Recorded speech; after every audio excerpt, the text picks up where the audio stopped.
Welcome back to the GSMC College Football Podcast, presented to you by the GSMC Podcast Network. Just talked a little bit about some guys that are in the portal right now that I think could be really solid options for teams looking for upgrades. Gonna get into a little bit of Ohio State football, but before we do that, I just want to remind everyone that we love hearing from you during the show.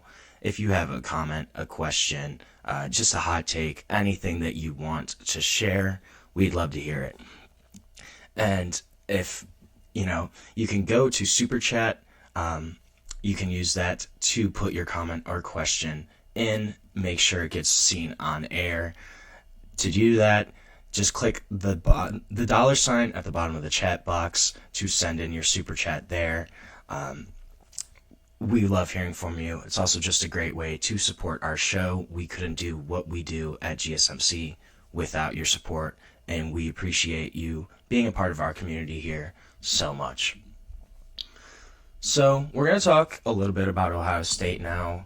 Going to kind of go position by position breakdown, and then we're going to look at some of the games that are on their schedule for this upcoming season. So obviously quarterback is going to be the big point of emphasis here for Ohio State this season. We'll lose Will Howard this season after he was in for 1 year after transferring in from Kansas State. It's going to be a competition here between Julian Sayin, Lincoln Kienholz. Tavien St. Clair is also in the room, but he's a true freshman. He's probably going to be developing more so than anything.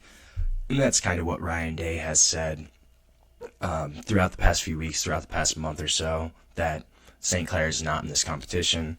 So it's going to be Julian Sayin or Lincoln Kienholz. Julian Sayin, I think, is probably the leader to start as of right now. Has a higher pedigree, was a 5-star guy, originally was a Bama recruit, was at Alabama for a couple weeks before Saban retired and then transferred to Ohio State. So he was at Ohio State for all of the 2024 season. He's been in the system now, so it's not like he just transferred in this year. He's been at Ohio State. And he had a really decent performance in the spring game, probably a better performance than Kienholz did.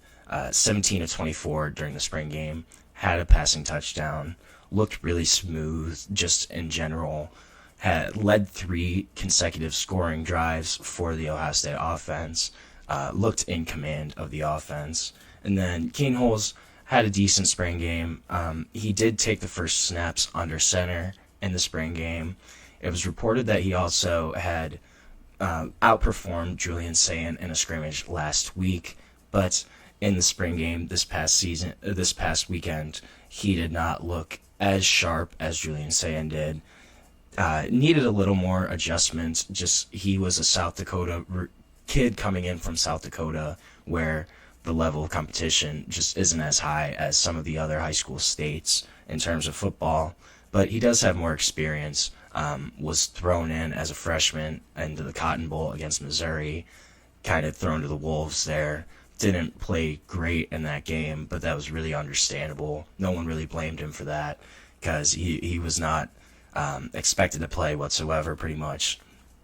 But this is a kid that has grown from that experience. A little more shifty in terms of how he kind of plays, likes to get on the move, likes to play outside of structure. That's really his kind of thing. This is going to be an interesting battle. We probably won't know who wins until the season almost basically starts. I don't think they'll take the competition into the season, into the start of the fall, but I could be wrong. I don't know. Running back wise, they are going to lose Travion Henderson, Quinshon Judkins, probably the best backfield in the country, arguably one of them. Those are going to be 2 big losses for them. Sophomore James Peoples, he's probably going to be the main guy to step up here and take control. CJ Donaldson should be right behind him. Those are probably going to be the main 2 guys. This is really going to be a backfield by committee approach. It's kind of what Ohio State has been leaning more towards over the past 5 or 6 years. And I think they're going to continue that trend. I'm also watching out for Bo Jackson, freshman running back. Yes, his name is Bo Jackson, but he's a kid that's coming in from Cleveland High School. So Ohio kid, 4-star recruit, really impressive high school career at VASJ. And he's kind of had flashes during the spring where they've been moments that have made him pop. I think Bo Jackson could be a guy that could potentially get carries early on in his career in Columbus. Pass catching wise, receivers and tight ends, this is a really, really strong group for Ohio State. And wide receiver, they do lose Mika Ibuka, but you have Jeremiah Smith returning, probably the best wide receiver in the country. You also have Carnell Tate returning as a starter. Brandon Innes is probably going to take over that slot position. Former 5-star guy, really highly regarded. Probably going to take over for Ibuka, but that's still kind of up in the air. Mylan Graham, another 5-star, is kind of also battling for that spot right now. They're going to be in contention. Mylan Graham had a stronger spring game, had 4 catches, 101 yards, had a 51-yard touchdown off of a slant, which that's always good to see, especially if it's going to be a guy working out of the slot.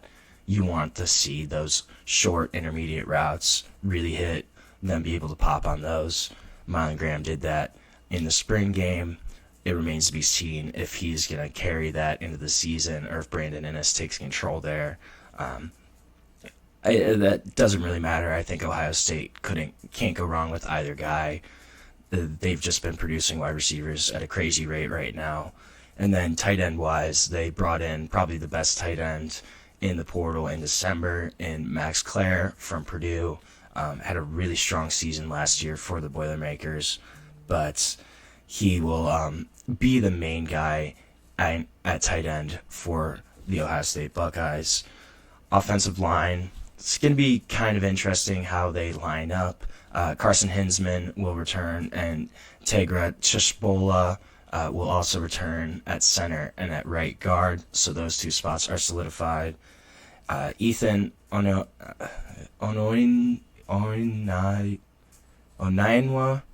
wow, I really butchered that, however it's actually pronounced. I'm sorry, Ethan. That was a really bad one. But so I'm just going to say Ethan for right now. Ethan could be the left tackle coming in. He transferred in for Bryce. Big-time pickup for them. Could be the left tackle there. Configuration kind of depends on what Ohio State does with Austin Sarivold. He played right tackle, also can play left tackle, but most likely will have a starting position. Just kind of depends on where he's actually going to line up for the Buckeyes.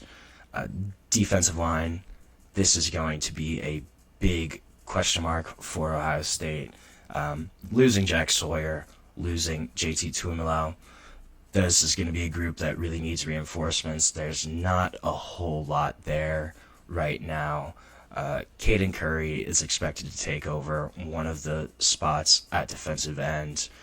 Also going to lose Tyleik Williams, who I think Tyleik Williams was really, really impactful for Ohio State. People kind of don't realize how much he did for that defense, how much Tyleik Williams made them go and made them the elite unit that they were. So replacing him at D-tackle is also going to be a big concern. I think a spot here, I talked about Bo Atkinson from North Carolina yesterday.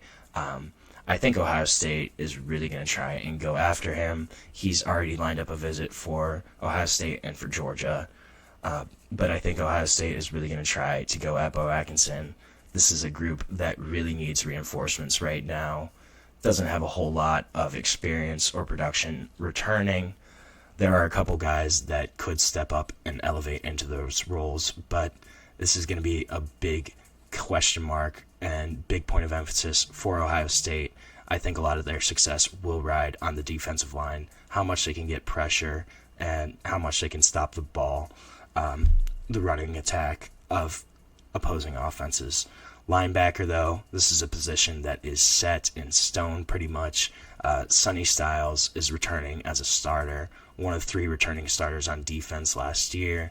Guy that transitioned from safety to linebacker, really, really athletic as a linebacker, having that pedigree experience as a safety. This is a guy that's a good coverage linebacker, really strong at the point of attack, has gotten better at the line of scrimmage, gotten more physical over the past year or so. Sonny Styles, I think, is going to have a really, really strong year for the Buckeyes. And then Arvell Reese is probably going to take over that other starting linebacker position. Was the third linebacker for Ohio State last season, coming off the bench. He should kind of elevate into that starting role. And then I think it looks like sophomore Peyton Pierce is going to kind of take over that third linebacker spot, which Arvell Reese had occupied last season. So linebacker, though, it looks like they're going to be pretty set right now for Ohio State.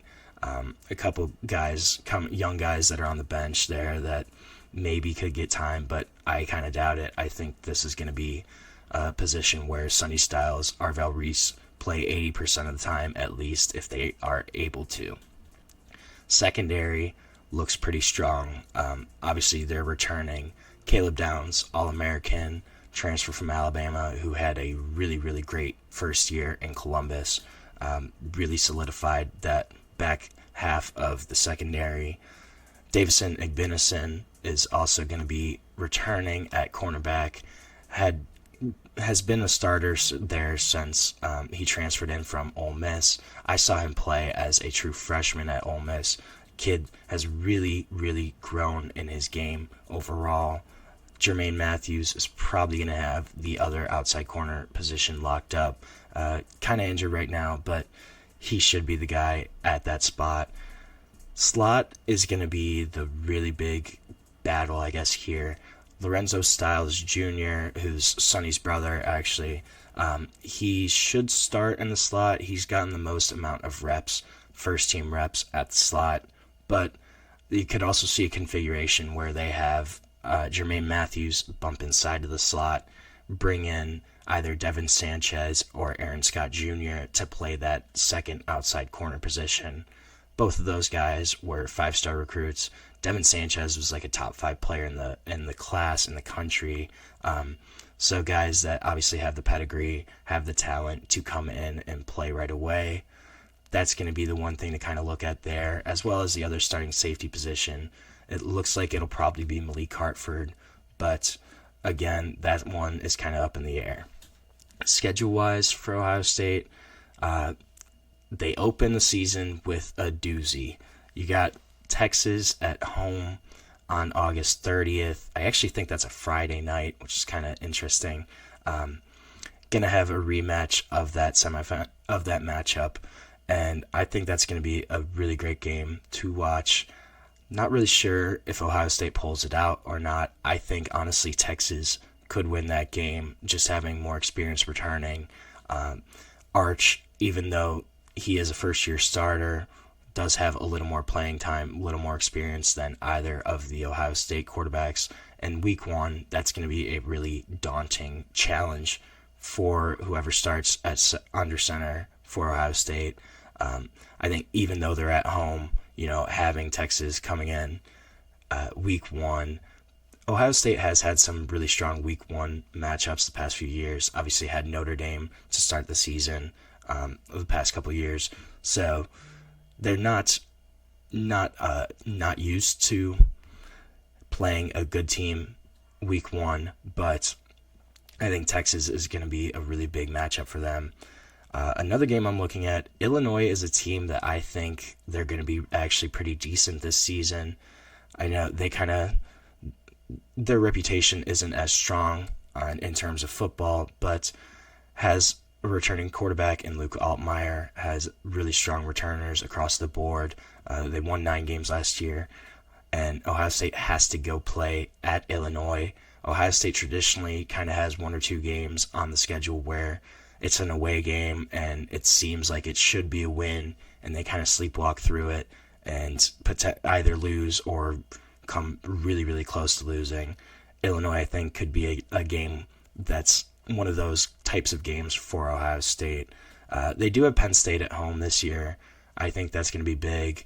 Penn State honestly might be more talented overall as a roster this season, just with some of their returners. I'm going to talk about them in my next segment, but that's going to be a big matchup to start November. It's November 1st.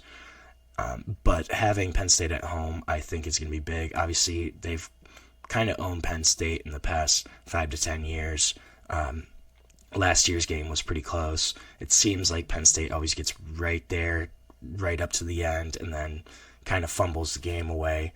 But this is going to be another big-time matchup. And then they have to go on the road and play Michigan to end the season.